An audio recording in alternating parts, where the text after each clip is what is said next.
Hey guys, for some reason my video was out of sync, so we're going to try it again with an episode called A New Code for Rheneas.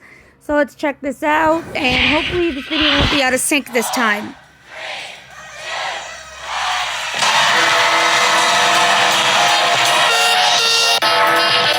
Just think, this year marks the 75th anniversary of the Thin Clergyman's books.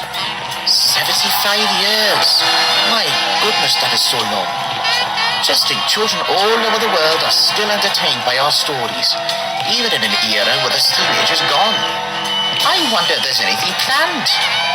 Oh, there is, but I'll announce the arrangements later on in the month. Okay. Anyway, Happy New Year! Sorry guys, I had to skip the music because I don't want to get in trouble with YouTube. Books, and we will be holding our own celebration here on the Skarloey Railway.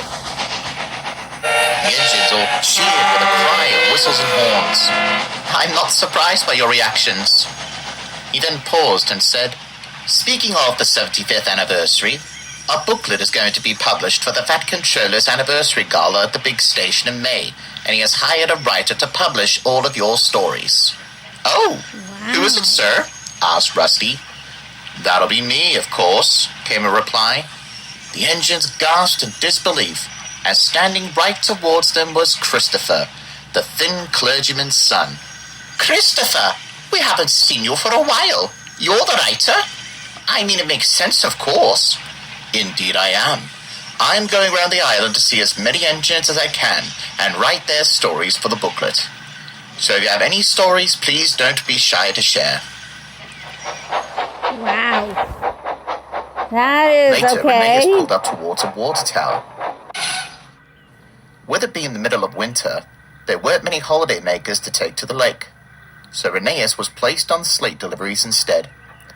"It's better than staying in the shed all day," he would say. While he was being topped up with water, he saw a family standing nearby.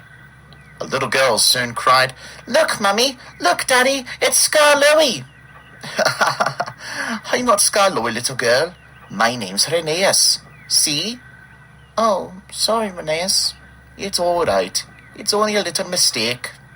And once he was full to the brim, he puffed away, giving a little peep of his whistle to the family. Oh.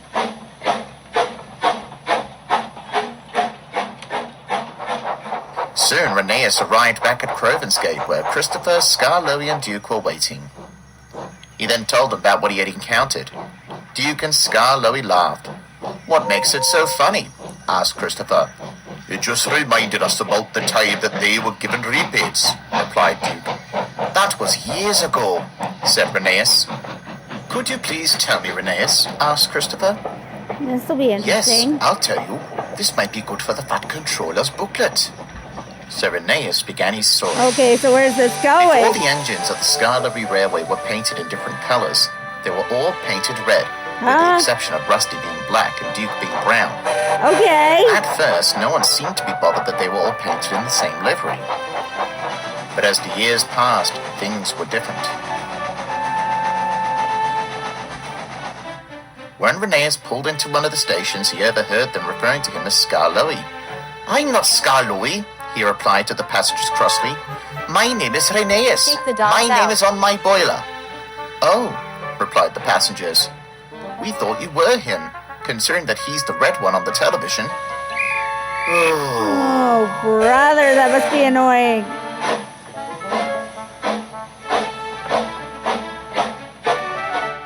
Later that night, all the engines were discussing the issue of their livery.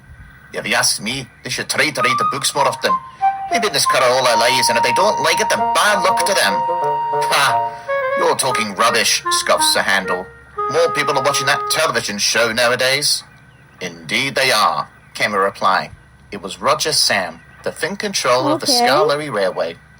"I've received a lot of feedback from our visitors over the past few weeks, and they told me that they would rather see you all looking like your television counterparts, as they are finding all of you being read very confusing. It is very I've confusing. contacted Miss Allcroft to get her blessing, and she gave it in return for a nominal fee.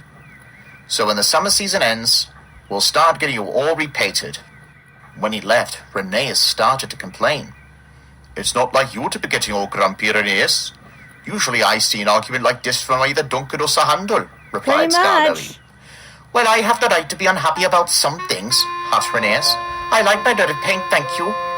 They'll keep mistaking you for Scarlo if you hold on to that red livery.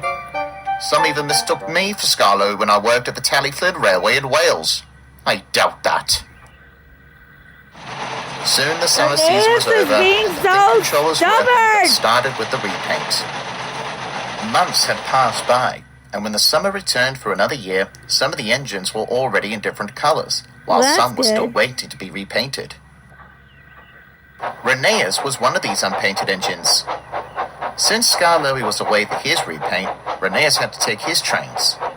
He never got With repainted? him not yet being repainted, he was feeling very pleased with himself all day long, as everyone began to recognize him as his own self. Daddy, it's Rheneas, cried the little boy. Indeed it is. And Sir Handel thinks I'll be mistaken for Scarlowy, he thought to himself, and laughed. Evening, Sir Handel. You seem so cheery today. What's up? And Rheneas explained to him how he wasn't being referred to as Scarlowy. Sir Handel chuckled. I don't think they'll last long. Why? Asked Rheneas.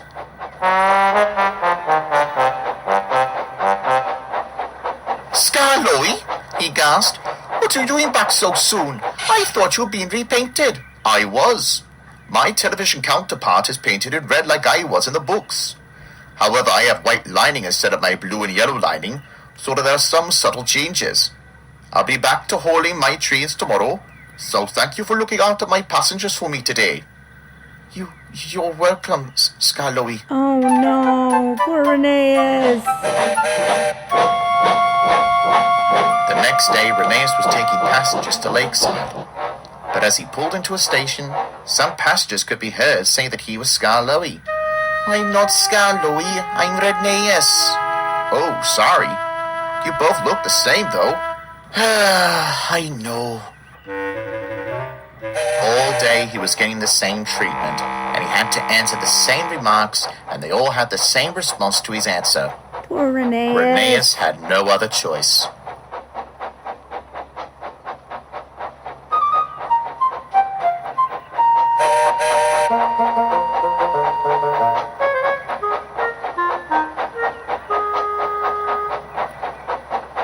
I'm tired. Tired of what? Tired of being referred to as you by our passengers. I don't want people to say that I'm you by virtue of carrying this red livery around. Even if the lining is different, people aren't going to notice apart from enthusiasts. So I decided that the only option is to be repainted in the likeness of my television counterpart. I think that's the only good idea left, my friend. Tell me, though, why were you against the repaint in the first place anyway? This livery has been a part of me since I was first built, and I've grown rather attached to it ever since. It was there when I came to this railway, it was there when I rescued you from your mudslide, and it was there when I fought through damp rails with a train full of passengers when this railway was having a hard time. I feel like I'm getting rid of all of that history. Oh, Rheneas, I understand how you feel.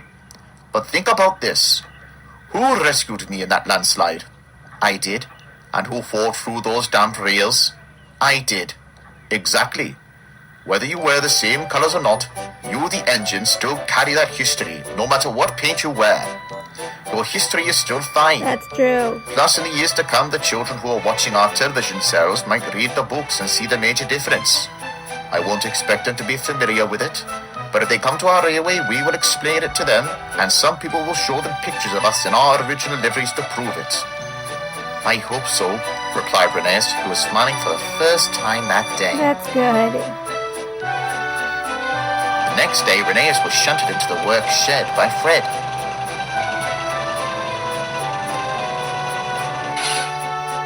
A few days later, Rheneas puffed out of the shed for the first time That's since he had been good. shunted. As he pulled out the engines, gasped in wonderment. There was Rheneas, who was now painted in vermilion with black and gold lining. How do you feel about the new look, Rheneas? I think it looks better than I expected. I hope the passengers think the same as well. and his hopes were indeed correct. Let's hope When so. he puffed into the station, everyone was referring to him by his real name. And as the days and months passed, even beyond the summer season, the passengers still referred to him as Rheneas and have done ever since. That's good. That must have been annoying to be referred to as Thank you for Rheneas. sharing that story, Rheneas. It's my pleasure, replied Rheneas happily. He then looked at Skarloey and said, and I'm sure more new fans of the television series will see our archival collection for the 75th celebrations, eh, Skarloey? Of course, chuckled Skarloey. That was a good episode. Hopefully this one isn't so glitchy. I'll see you all in the next video. This is Caber101 signing out. Adios.